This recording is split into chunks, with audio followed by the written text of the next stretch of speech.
had an extremely productive meeting, and many points were agreed to.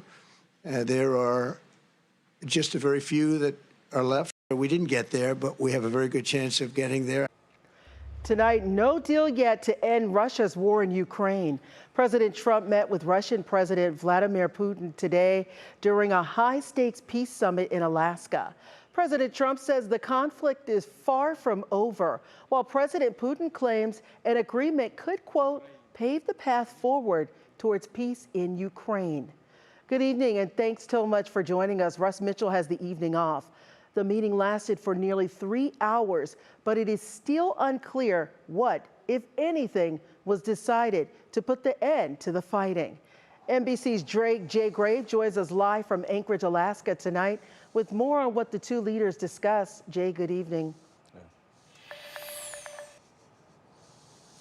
Yeah, see, it was an historic and interesting meeting, to say the least. Look, both leaders talked about their mutual admiration and respect. They talked about progress that was made on agreements. But for the rest of the world watching, waiting on this summit, as it ends, there are far more questions than answers.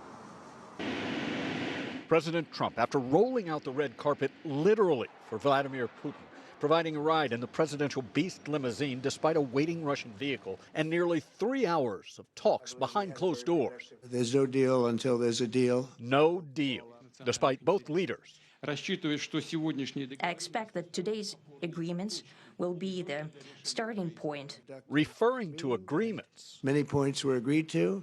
What those points are, undefined. Some are not that significant. One is probably the most significant. But we have a very good chance of getting there. Getting where, unclear. During brief statements, neither providing details or specifics on what was discussed.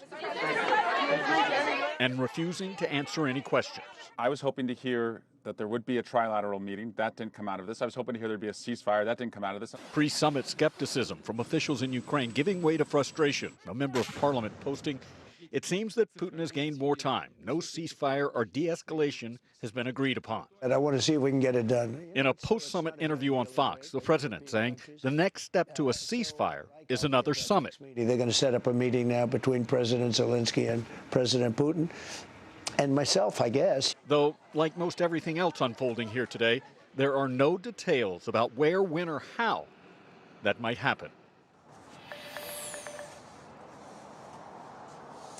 Now, the president did say that he will help to set up that meeting. He said his next step is really to call Ukrainian President Volodymyr Zelenskyy, as well as other European and NATO leaders, to share details with them about today's meeting. See you.